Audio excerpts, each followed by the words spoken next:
La nuit, notre planète ressemble à un océan de points lumineux. Hong Kong en particulier brille de tous ses feux.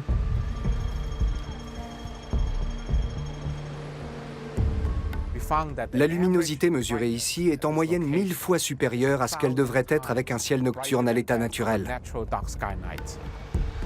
La recherche nous montre que la lumière a une influence directe sur la santé humaine. Scientifiques et concepteurs travaillent donc sérieusement à l'amélioration de nos sources d'éclairage.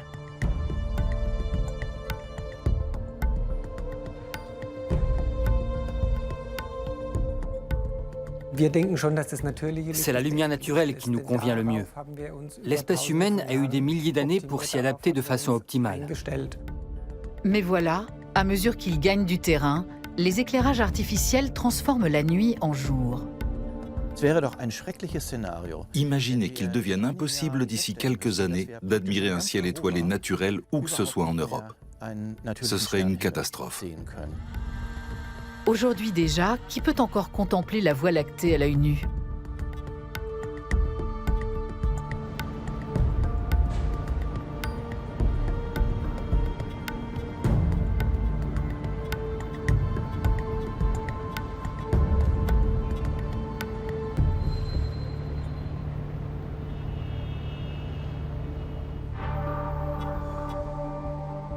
Baigné par la mer de Chine méridionale, Hong Kong concentre 7,5 millions d'habitants sur un territoire minuscule. Une ville qui ne dort jamais.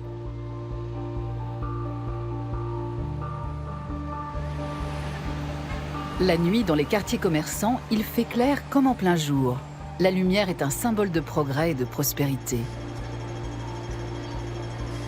La célèbre ligne d'horizon des gratte-ciel, qui scintille de tous ses feux, est à elle seule une installation lumineuse à grand spectacle, avec une surenchère tape à l'œil de couleurs et de lumière.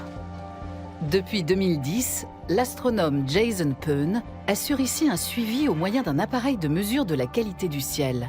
Après avoir quantifié la luminosité de la voûte céleste, il la compare à celle d'une nuit naturelle.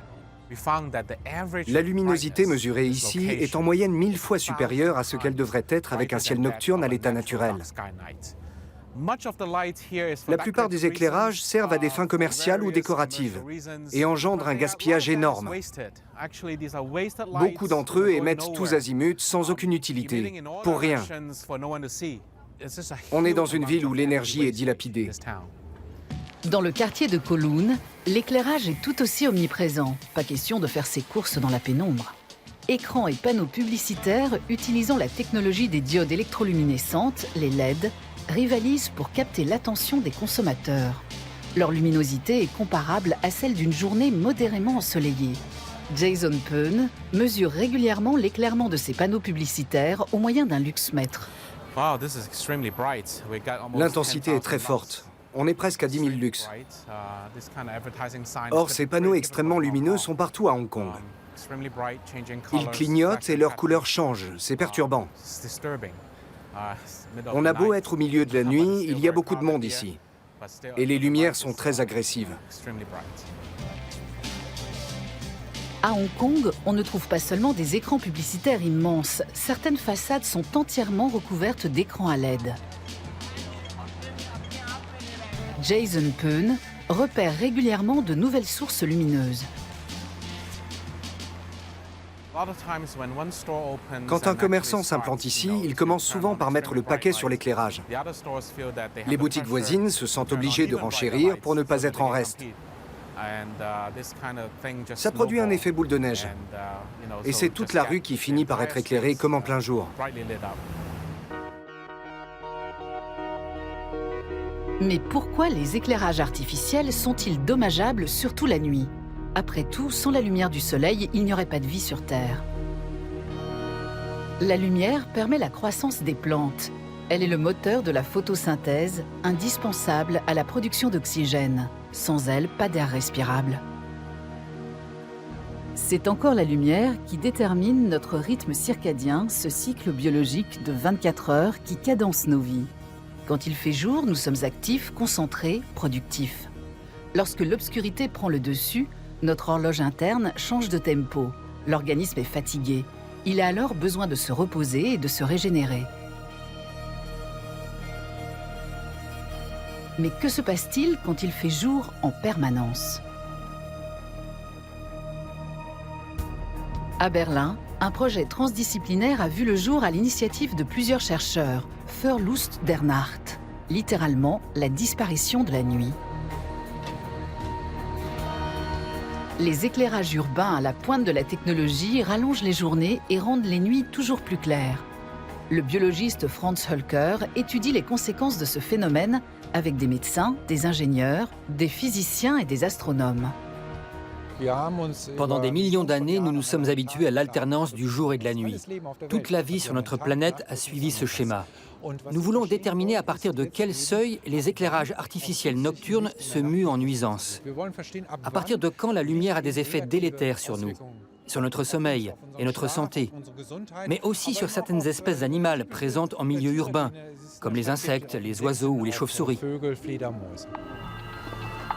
Pour apprécier la quantité de lumière émise vers le ciel par les villes, il faut prendre de la hauteur.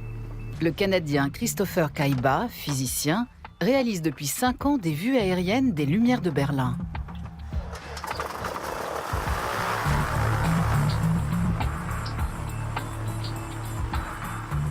En cette nuit claire et sans nuages, il décolle de l'aérodrome de Schönhagen.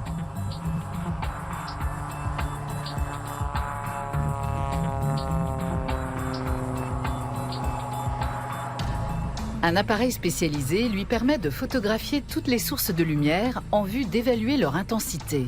Lampadaires, immeubles ou zones industrielles.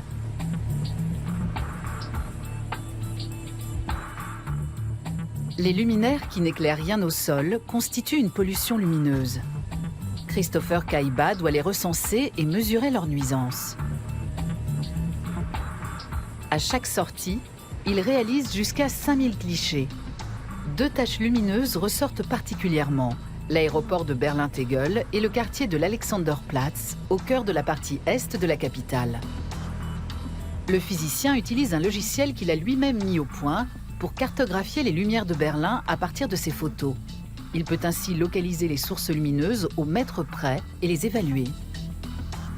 La tour émettrice de radio et de télévision, la Fernsehturm, éclairée d'en bas, ne diffuse pratiquement pas de lumière inutile.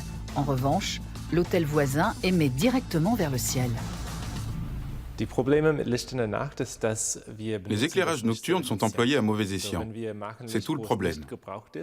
Quand on éclaire inutilement, on pollue l'environnement. En plus, ça consomme énormément d'énergie, ce qui entraîne une pollution supplémentaire issue des centrales électriques. Après analyse de la carte, le verdict tombe. 30% environ des lampadaires de rue berlinois ne sont pas efficaces. Leur flux lumineux se diffuse vers le ciel au lieu de former un cône orienté vers le sol. Nombre de ces éclairages se trouvent sur l'Alexanderplatz et devraient théoriquement servir à éclairer le sol de cette vaste zone piétonne.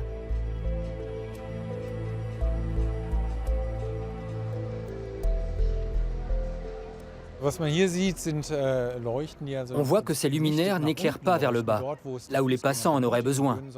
Ils diffusent leur lumière à l'horizontale, jusqu'aux appartements environnants, ou carrément vers le haut, ce qui contribue à éclairer le ciel nocturne. Ces éclairages nuisent aussi à l'environnement, dans la mesure où ils désorientent les insectes. Car les insectes sont irrésistiblement attirés par les lumières vives. Ils en perdent le sens de l'orientation et finissent calcinés. Une véritable hécatombe que les chercheurs étudient de près. Ils ont installé des observatoires miniatures sur toutes sortes de lampadaires, dans le centre-ville et les zones résidentielles, ou encore aux abords des parcs. À la fin de la nuit, ils comptabilisent les victimes et les recensent en fonction de leur espèce.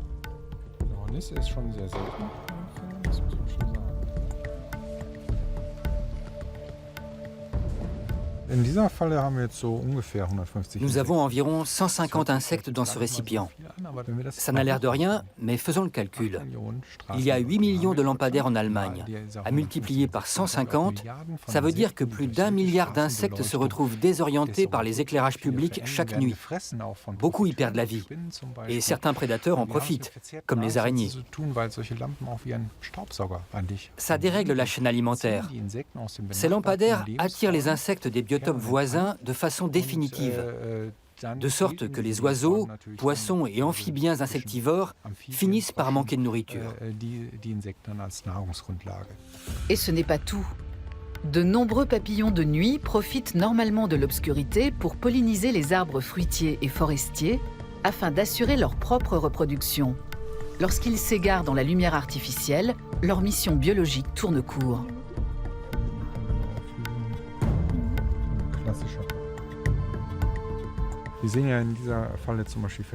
On distingue ici différentes espèces de papillons de nuit, dont beaucoup sont protégés. Si elles sont soumises à un stress supplémentaire en raison de l'éclairage public, elles vont finir par disparaître complètement de certains quartiers. D'autres espèces, au contraire, en tirent avantage. Certaines araignées se sont adaptées et tissent leur toile même par nuit claire. Leur population connaît une croissance anormale, due à une offre de nourriture excédentaire. Tout l'équilibre écologique est bouleversé. Reste à savoir jusqu'où peuvent aller les effets de ces éclairages omniprésents. Les chercheurs du Muséum national d'histoire naturelle se penchent sur la question. Le microcèbe mignon est un petit lémurien endémique de Madagascar qui fait l'objet d'études approfondies. Martine Perret, biologiste, veut savoir de quelle manière la lumière artificielle modifie son comportement.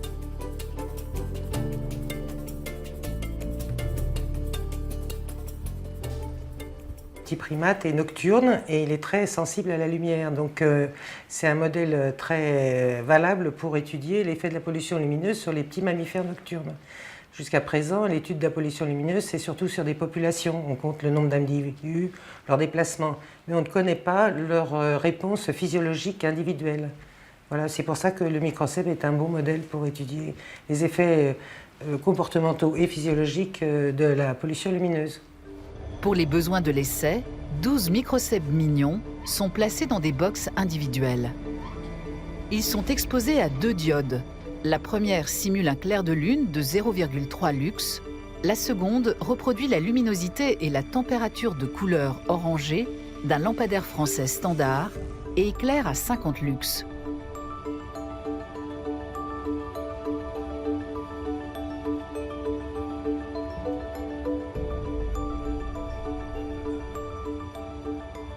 Vous mettez la nuit 0 lux, le jour 1 lux. Il sait reconnaître le jour de la nuit. Son horloge est entraînée. Donc vous imaginez bien qu'avec les 50 lux ou les 40 lux que vous avez dans la rue, c'est considérable. Dans la cage, il fait nuit à présent. En milieu naturel, le microcèbe mignon devrait s'activer et partir en quête de nourriture. Mais à la lumière artificielle, il décale son repas d'1 heure et reste éveillé moins longtemps. Une puce placée sous la peau du petit primate permet de surveiller un certain nombre de variables. Après 14 nuits d'éclairage au diode, la température du corps augmente et reste élevée même lorsque l'animal est au repos pendant la journée. Plus grave encore, l'horloge interne du lémurien est perturbée. En temps normal, la luminosité lui permet de différencier les saisons. Si les jours rallongent, c'est que l'été approche, et s'ils raccourcissent, c'est l'hiver. On a pu montrer également que si les animaux sont en période d'hiver, en fait, la pollution lumineuse fait qu'ils croient qu'ils sont en été. Et donc, ils développent leur reproduction beaucoup trop en avance par rapport à, disons, aux ressources normalement qu'ils trouveraient dans le milieu. Si pour les animaux saisonniers, se reproduire pendant l'hiver, pour des petits animaux comme ça, c'est aller à la catastrophe.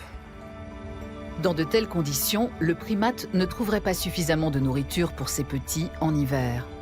Sa progéniture mourrait de faim et à terme, c'est toute la population de microcèbes mignons qui se trouverait menacée.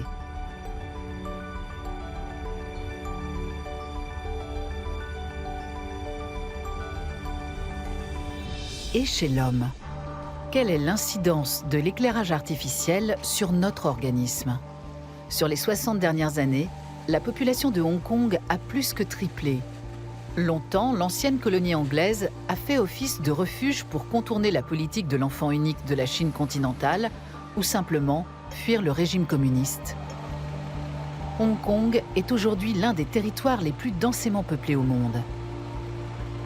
Jason Peun déplore depuis longtemps la multiplication effrénée des lumières artificielles aux abords des immeubles d'habitation.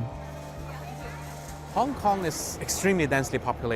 Kong présente une très forte densité de population, avec un enchevêtrement assez unique de zones résidentielles et de quartiers commerçants. Il est plutôt effrayant de se dire qu'il y a des gens qui habitent juste au-dessus ou juste à côté de ces panneaux publicitaires. Ils subissent l'éclairage agressif de leur propre immeuble, celui du bâtiment d'en face, et encore celui qui vient de la rue, avec les panneaux illuminés.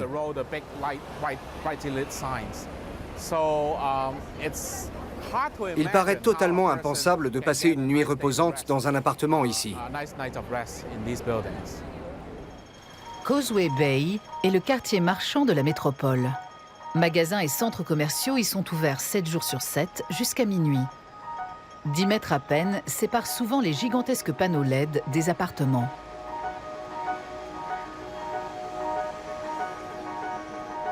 Yolanda Ng, élue locale, a longtemps résidé au cœur de Causeway Bay.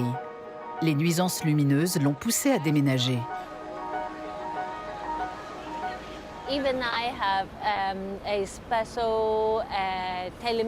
J'avais fait faire des rideaux occultants sur mesure pour mes fenêtres. Mais même avec ces rideaux, la lumière pénétrait à l'intérieur. Ça me compliquait vraiment la vie au moment d'aller dormir. Je n'arrivais pas à trouver le sommeil. J'étais prise de maux de tête dès que je me tenais dans le salon. J'avais beau éteindre les lumières dans la pièce, ce sentiment permanent était très pénible. Mes migraines ne faisaient qu'empirer quand j'étais dans cet appartement. À la suite des plaintes réitérées des riverains, le gouvernement a mis en place un groupe de travail sur la question en 2011. Mais celui-ci s'est contenté d'élaborer des lignes directrices qui n'ont jamais eu valeur de loi.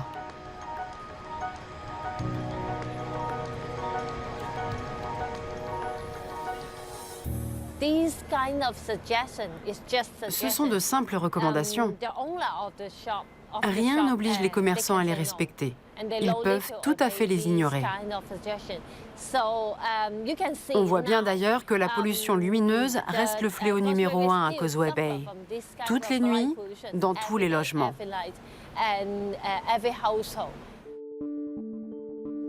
Dans quelle mesure ce trop-plein de luminosité nocturne est-il nuisible à l'organisme humain?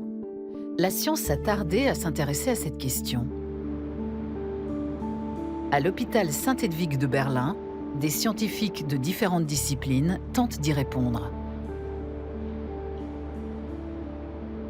Dieter Kunz, médecin somnologue, s'intéresse aux effets de la lumière artificielle sur la qualité du sommeil. L'étude en cours est centrée sur l'œil humain. Objectif: comprendre comment les photorécepteurs de la rétine traitent la lumière artificielle, quelles informations ils transmettent aux cellules et au cerveau, et comment ce processus influence le sommeil. L'espèce humaine a vu le jour il y a au moins 4 millions d'années. Pendant tout ce temps, nous avons surtout utilisé nos yeux pour nous orienter. Nous avons passé l'essentiel de ces 4 millions d'années au grand air, et non pas dans des maisons éclairées artificiellement. L'adaptation à la lumière artificielle s'est faite en très peu de temps. Les participants à l'étude sont observés dans leurs gestes quotidiens, ici au moment de se brosser les dents avant le coucher. Les éclairages de salle de bain sont généralement vifs et bleutés. À cette heure de la soirée, le corps devrait produire de la mélatonine, l'hormone du sommeil. Or, ce type de lumière a plutôt tendance à stimuler l'organisme. On sait aujourd'hui qu'il suffit de 5 ou 10 minutes d'exposition à une lumière vive, par exemple dans la salle de bain, devant une liseuse ou un ordinateur portable. La production de mélatonine est alors inhibée, ce qui entraîne généralement des difficultés d'endormissement et peut nuire à la qualité du sommeil. Les participants ont tous moins de 30 ans et ne présentent aucun problème de santé. Il n'empêche qu'après cette exposition à la lumière artificielle, ils entrent dans la phase de sommeil profond bien plus tard que la normale et leur activité cérébrale reste longtemps supérieure à ce qu'elle devrait être.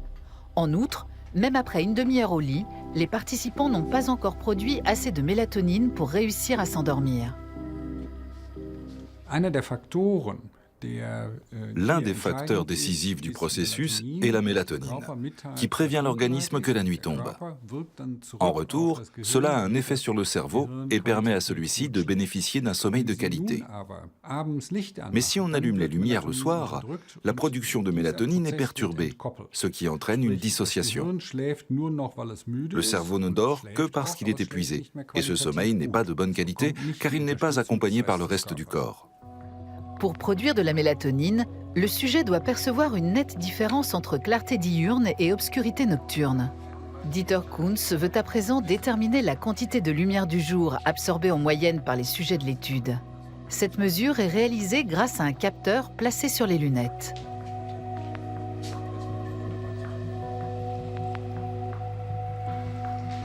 Le résultat est surprenant. Les participants sont pour la plupart des étudiants qui passent la majeure partie de leur journée dans des pièces mal éclairées où la luminosité ne dépasse pas quelques centaines de lux. Par comparaison, en extérieur par ciel couvert, le soleil émet au moins 3000 lux.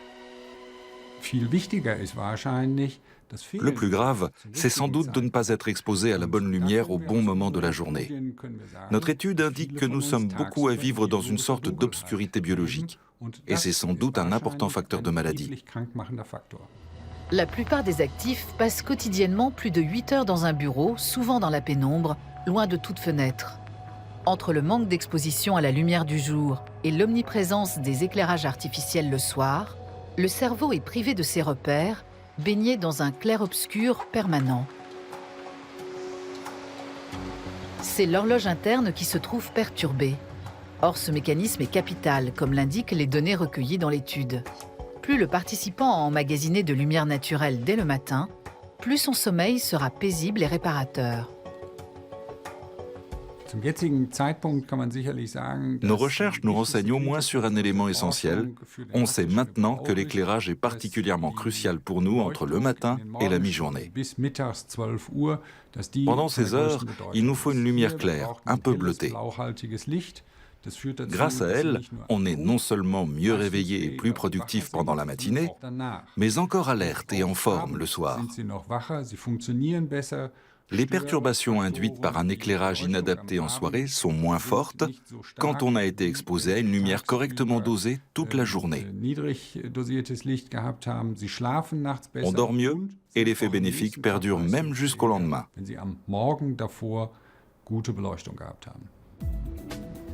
Mais qu'est-ce qu'un bon éclairage ? Des scientifiques de l'Institut Fraunhofer pour la gestion du travail à Stuttgart tentent de répondre à cette question. L'ingénieur Oliver Stefani étudie le moyen d'intégrer une quantité suffisante de lumière naturelle dans la vie de tous les jours. Dans un laboratoire virtuel 3D, son équipe conçoit de nouveaux éclairages pour les bureaux. Traditionnellement, les spécialistes de la santé au travail recommandent une luminosité peu élevée, de l'ordre de 500 lux. Dans les bureaux, on se contente de fournir suffisamment de lumière pour bien voir. On pense avoir résolu le problème en ne prenant en compte que ce seul paramètre, alors qu'il faudrait proposer une lumière biologique qui mettrait le rythme de l'organisme au centre du dispositif. À cet effet, il faut s'efforcer d'imiter toutes les caractéristiques de la lumière du jour. Le Virtual Sky, ou ciel virtuel, reproduit justement ces caractéristiques. Ce panneau LED de 34 mètres carrés éclaire à 3000 lux environ. Il restitue la lumière changeante du jour, mais peut aussi faire passer des nuages sur son ciel bleu. Les tests réalisés à ce jour sont concluants. Le Virtual Sky favorise la performance. On constate que les gens se sentent moins fatigués, surtout vers la fin de leur journée de travail. Plus généralement, ils se sentent mieux. Et c'est notre objectif, améliorer le bien-être au bureau. Le logiciel du ciel virtuel peut générer différents spectres de couleurs et varier le degré de clarté selon les besoins.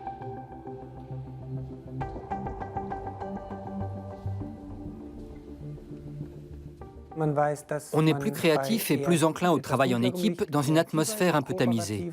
Inversement, avec une lumière vive, on est plus attentif quand il s'agit de manier des chiffres et plus concentré aussi. Les systèmes d'éclairage de demain pourront certainement être optimisés pour mieux répondre aux spécificités des tâches de chacun. S'il est une source lumineuse particulièrement difficile à optimiser du point de vue de son effet sur l'organisme, c'est bien l'écran d'ordinateur.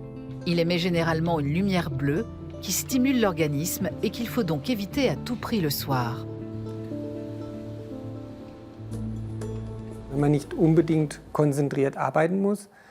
Quand on n'a pas besoin d'être concentré sur un fichier, mieux vaut ne pas trop utiliser son écran et surtout le régler sur une luminosité modérée.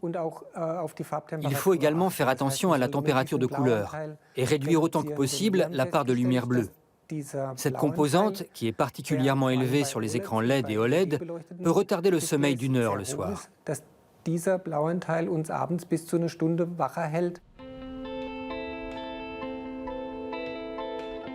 Un logiciel baptisé F-Lux permet de réduire l'incidence biologique de la lumière bleue.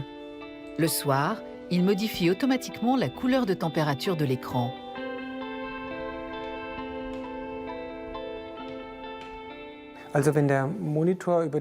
Quand le logiciel supprime la part de lumière bleue de l'écran, celui-ci prend une teinte beaucoup plus chaude et orangée, qui est moins excitante pour le cerveau. On est alors plus proche de la lecture d'un livre à la lumière d'une bougie. Les ingénieurs de l'Institut Fraunhofer travaillent à de nouveaux types d'éclairage pour les écrans. Objectif : limiter la part de lumière bleue sans que cela nuise à la restitution des couleurs, afin d'éviter que les images et autres documents ne prennent tous une teinte rougeâtre. Le tout grâce à des composants colorimétriques particuliers. C'est notre horloge interne qui contrôle le fonctionnement de notre système nerveux, de nos organes, ainsi que le métabolisme de nos cellules. Chez les personnes en bonne santé, ce mécanisme se dérègle facilement.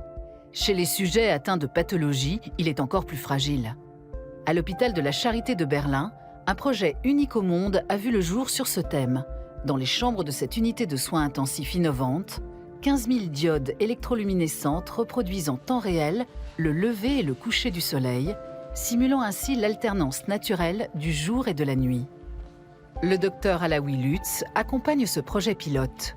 Un logiciel lui permet de synchroniser le ciel artificiel surplombant ses patients avec la météo locale.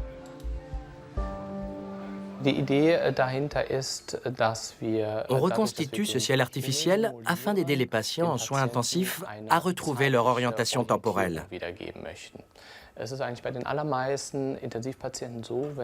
À la suite d'une opération ou d'une maladie grave, on constate que la plupart d'entre eux perdent très vite la notion du jour et de la nuit.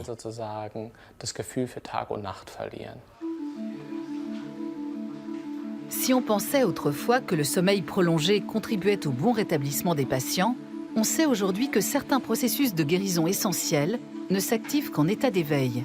Il est donc important que les patients ne somnolent pas toute la journée et que leur organisme ne produise pas trop de mélatonine. Le ciel artificiel peut éclairer jusqu'à une intensité de 20 000 lux, ce qui correspond à la lumière du soleil par temps clair.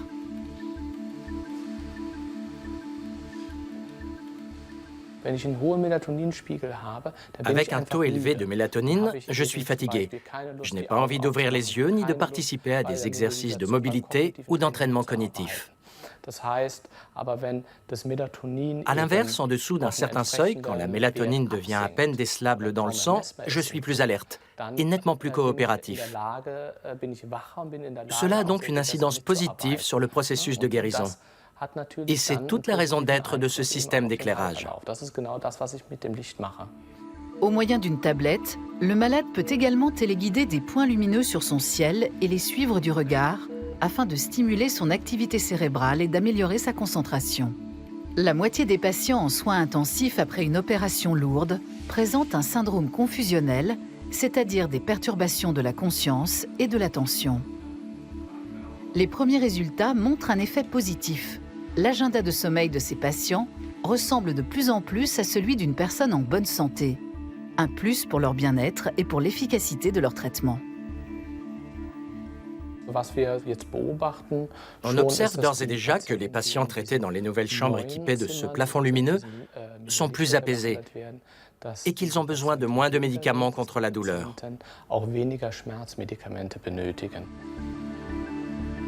Les plafonds composés de LED peuvent aussi reproduire le vert des feuilles d'arbres. Selon certaines études, la vision de cette végétation virtuelle soulagerait elle aussi la souffrance des personnes hospitalisées. Notre planète compte déjà près de 7,5 milliards d'habitants et devrait atteindre 8,5 milliards à l'horizon 2030. Tous les pays misent sur l'industrialisation qui va de pair avec une multiplication des lumières. À l'avenir, nous serons de plus en plus nombreux à devoir vivre et travailler de nuit, tant l'espace nous sera compté dans les métropoles. Mais notre rythme biologique s'accommode mal des lumières artificielles une fois la nuit tombée. À Berlin, le physicien Christopher Kaiba étudie des photos prises par les satellites. Les immenses sites industriels européens comptent parmi les pires sources de pollution lumineuse. Aux Pays-Bas, ces taches brillantes sont particulièrement vives.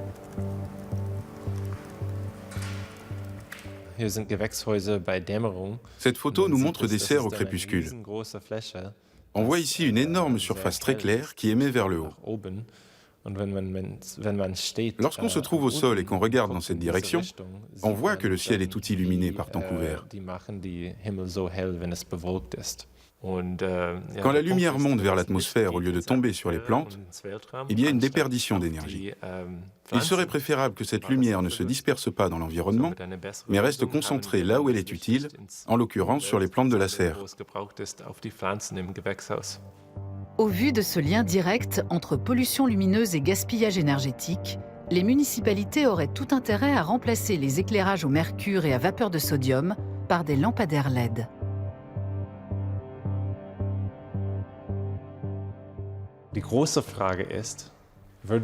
Reste à savoir si nous allons effectivement économiser de l'énergie ou au contraire éclairer encore plus.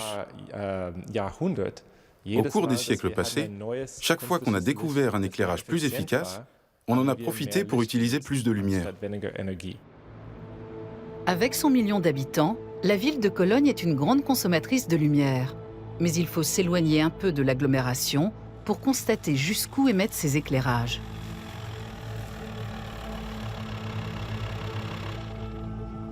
Harald Bartenhagen est informaticien et astronome. Il mesure depuis 2009 la pollution lumineuse croissante observable à une trentaine de kilomètres de Cologne. Ici, voici longtemps qu'il est devenu impossible de contempler la voûte céleste et ses étoiles. La métropole rhénane diffuse ses lumières vers le ciel. Dans l'atmosphère, elles sont dispersées par la poussière, les gouttes d'eau et les molécules d'air. C'est ainsi qu'apparaît le halo lumineux qui forme un dôme brillant au-dessus de la ville. On voit bien qu'il y a un gaspillage considérable. Ce halo se développe parce que la lumière est déviée vers le haut. Résultat, il n'est pratiquement plus possible d'observer le ciel étoilé au-dessus de Cologne. Les étoiles disparaissent, ou plutôt elles se perdent dans la clarté du ciel. On sait aujourd'hui que la lumière émise par les villes peut avoir un effet sur la qualité du ciel étoilé jusqu'à 300 km à la ronde. À cette distance-là, on ne voit même plus la ville à l'horizon. Le ciel nocturne naturel a ainsi disparu dans presque toute l'Europe. Beaucoup d'habitants n'y voient aucun inconvénient. La lumière, c'est tout à la fois la sécurité, la modernité et la vie urbaine. De célèbres monuments comme la cathédrale de Cologne restent éclairés toute la nuit, tandis que des projecteurs laser sillonnent le ciel. Je veux bien entendre l'argument esthétique. Mais quand on connaît les effets néfastes de ces éclairages artificiels et de ce spectacle lumineux permanent, on peut aussi reconsidérer sa position.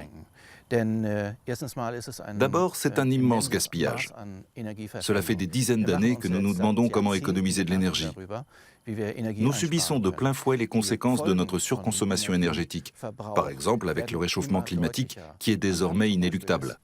Mais nous persistons dans ce gaspillage comme si de rien n'était. Ces lumières sont très jolies, mais il y aurait moyen de réduire nettement la consommation d'énergie. Et par ailleurs, il faut légiférer pour mettre le holà à cette course à l'éclairage qui n'arrête pas de faire monter les enchères.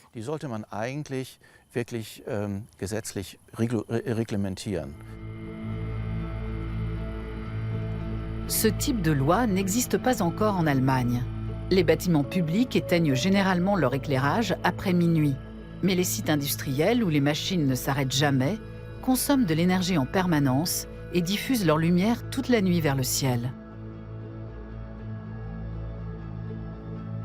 À l'université de Toulouse, le physicien Georges Zissis étudie l'efficacité énergétique des éclairages de rue.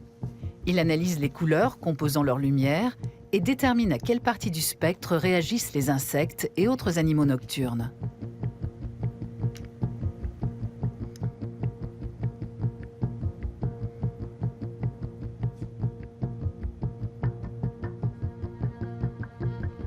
Grâce à ses travaux, il aide les municipalités à améliorer l'éclairage des espaces publics.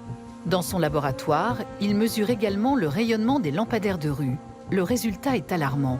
De nombreux éclairages sont inefficaces car ils émettent latéralement ou vers le haut. En outre, une grande quantité d'énergie est gaspillée, faute de technologies récentes.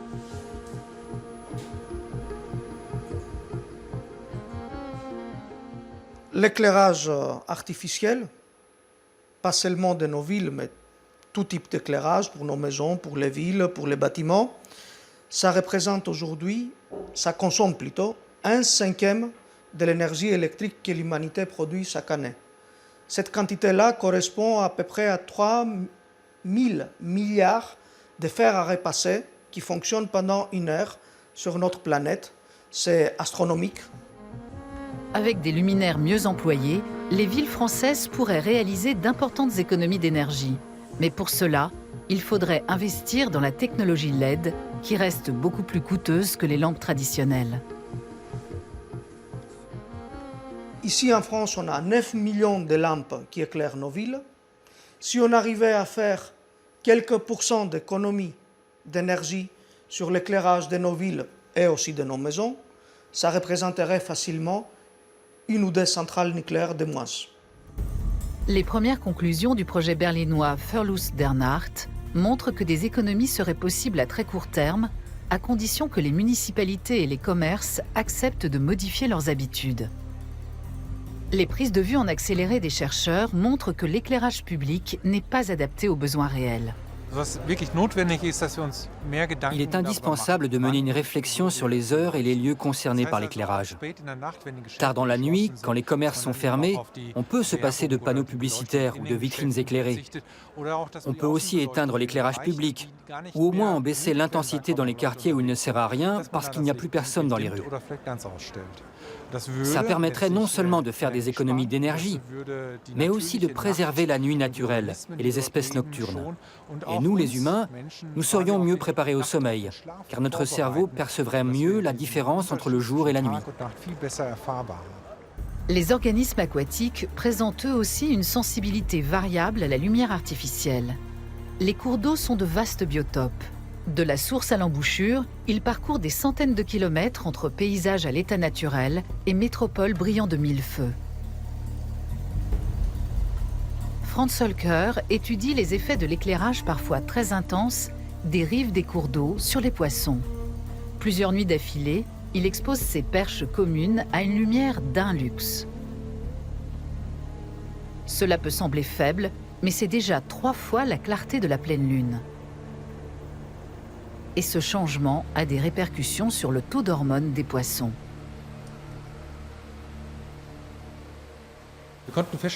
Il s'avère que même une petite quantité de lumière suffit à entraver la production de mélatonine.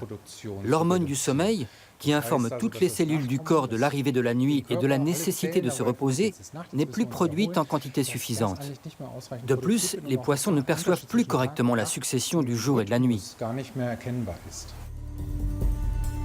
La perche commune est un poisson diurne que l'on trouve partout en Europe. L'éclairage intensif de nuit dans les grandes agglomérations bouleverse son quotidien.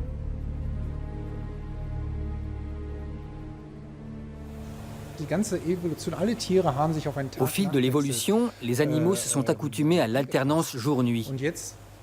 Et voilà qu'apparaît un nouveau facteur de perturbation, auquel ils ne sont pas tous en mesure de s'adapter. Pour quelques espèces, ça ne posera aucun problème. Parmi les insectes ou les autres organismes, il y en aura certainement qui s'habitueront à l'éclairage nocturne des zones urbaines. Mais il y aura aussi des perdants. Les mesures réalisées par les scientifiques sont formelles. À 1 mètre sous l'eau, les lumières provenant des rives ou des ponts peuvent encore atteindre 5 à 10 lux. Et les poissons ne sont pas tous égaux devant ce phénomène.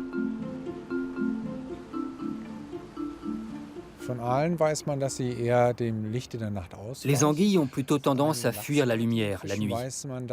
À l'inverse, certains salmonidés sont attirés par la clarté. Dans les deux cas, le poisson a tendance à s'attarder sous le pont ou à proximité avant de reprendre son chemin. Il perd ainsi du temps et de l'énergie. Ce retard peut être à l'origine d'un décalage entre l'arrivée des mâles et des femelles sur les sites de reproduction. S'ils ne s'y retrouvent pas au même moment, c'est un facteur de stress environnemental supplémentaire qui risque de mettre en péril certaines populations de poissons.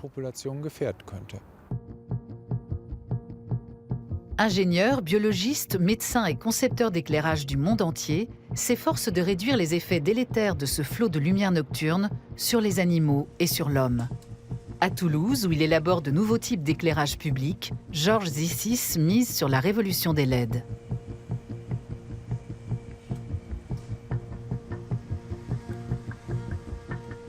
Une lampe pour l'éclairage extérieur doit avoir une lumière blanche, puisque les citoyens l'aiment, plutôt une lumière blanche chaude, avec une capacité de gradation, c'est-à-dire pouvoir changer la quantité de lumière aussi rapidement que possible et à volonté. Les LED peuvent le faire. Les LED sont pleins de ressources, mais on ignore encore dans le détail quelles teintes de lumière sont les moins nuisibles pour les insectes, car chaque espèce réagit différemment. Chez l'humain, en revanche, la cause est entendue. La lumière bleue perturbe le sommeil. On demande à une lampe d'éclairage public de produire une bonne lumière qui ne perturbe pas les rythmes circadiens de l'homme, si possible, qui crée une ambiance dans la ville, donc qui ne déforme pas les couleurs. Mais on lui demande aussi de vivre aussi longtemps que possible. Les LED aujourd'hui, la nouvelle technologie, si elles sont bien assemblées et si elles sont de bonne qualité, peuvent vivre jusqu'à 10 ans. Toutefois, les fabricants de LED ne peuvent ou ne veulent pas fournir d'indications précises sur la durée de vie de leurs lampes. Des simulations permettent d'en tester la longévité, un critère décisif pour les planificateurs d'éclairage.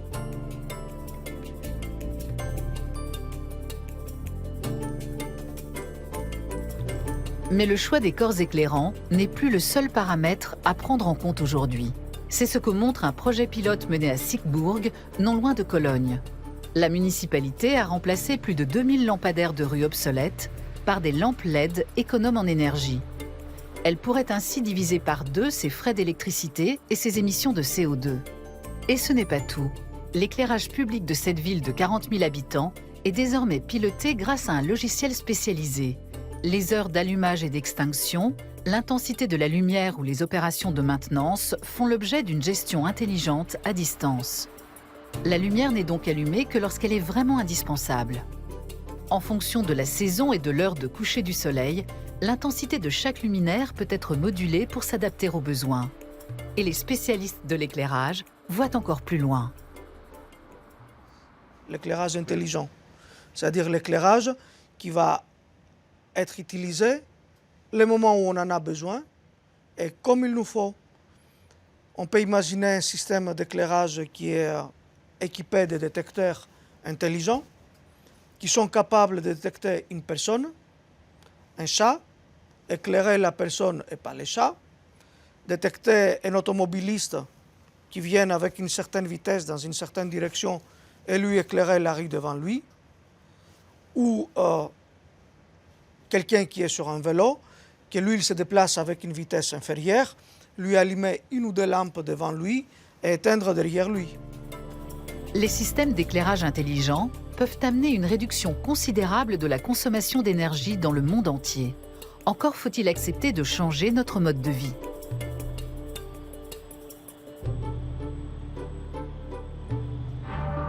La société hongkongaise est traversée d'intérêts contradictoires. Connus des touristes du monde entier, les gratte-ciel éclairés à grands frais sont la vitrine de la métropole. Chaque année ou presque, ce balai lumineux s'enrichit de nouveaux éléments. Jason Peun a suivi le développement de l'éclairage dans toute l'agglomération au moyen de 18 stations de mesure. La quasi-totalité de ces capteurs révèle des niveaux de luminosité bien trop élevés. L'astronome plaide donc pour une réduction, mais il se heurte à la mauvaise volonté des élus et des acteurs du tourisme.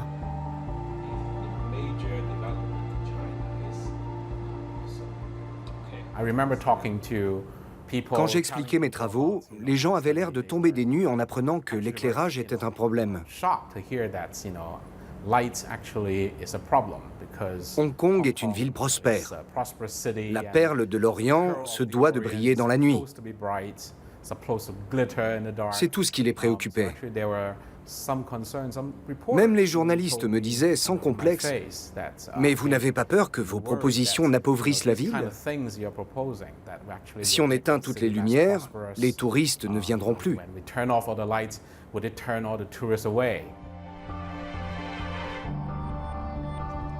Chaque année, quelques 50 millions de touristes visitent la région administrative spéciale de Hong Kong. Une manne pour les tours opérateurs, les hôtels et les commerçants, mais aussi une source de recettes fiscales pour la ville.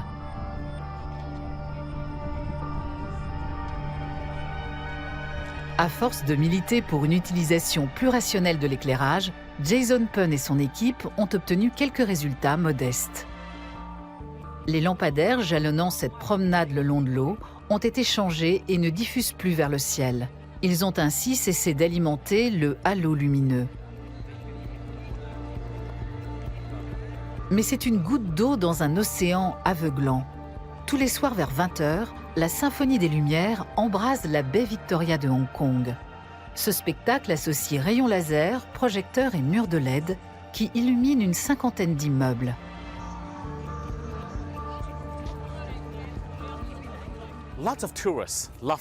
Beaucoup de touristes apprécient ces lumières.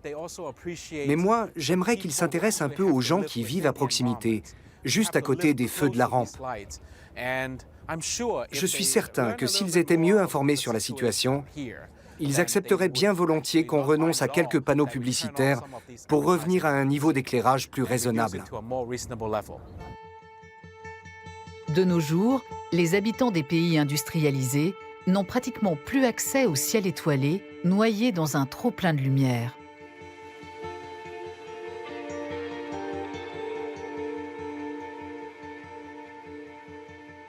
Dans l'Eifel, un massif de collines au sud de Cologne, on peut à nouveau admirer la voûte céleste grâce au combat mené par Harald Bardenhagen.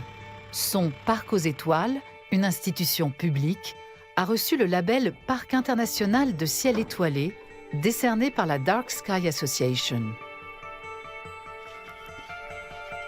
L'astronome a convaincu plusieurs communes voisines de réduire définitivement leurs émissions de lumière. Un télescope permet à présent d'admirer le spectacle naturel dont tout le monde devrait pouvoir profiter.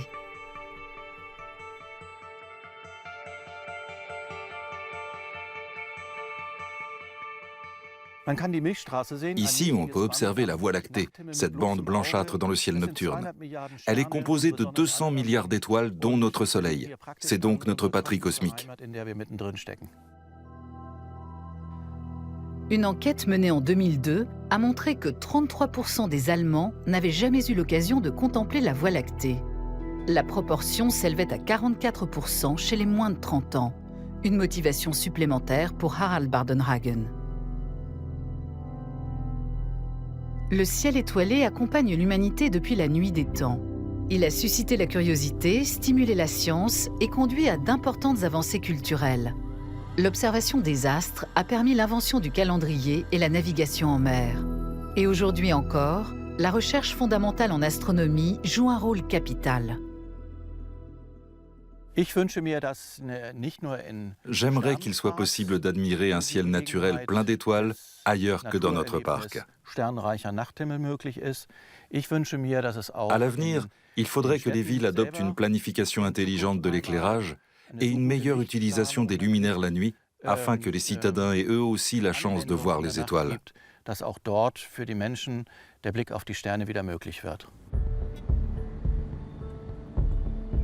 Car nous venons de la nuit. C'est dans cette obscurité originelle que notre histoire a commencé.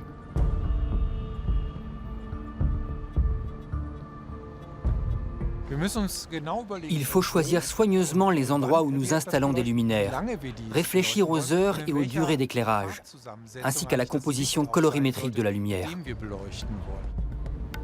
Pour nous orienter, travailler ou nous sentir en sécurité, nous avons besoin de lumière la nuit. Mais le temps est venu d'opter pour des éclairages plus intelligents.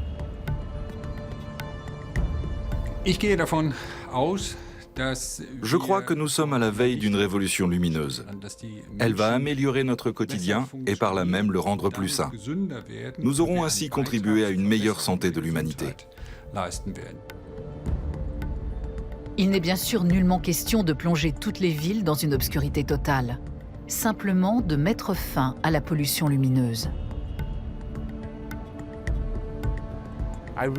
J'espère sincèrement que nous parviendrons à récupérer notre ciel étoilé à la prochaine génération, car il fait partie du patrimoine commun de l'humanité. Et bien souvent, nul besoin de lumière pour faire des choix éclairés.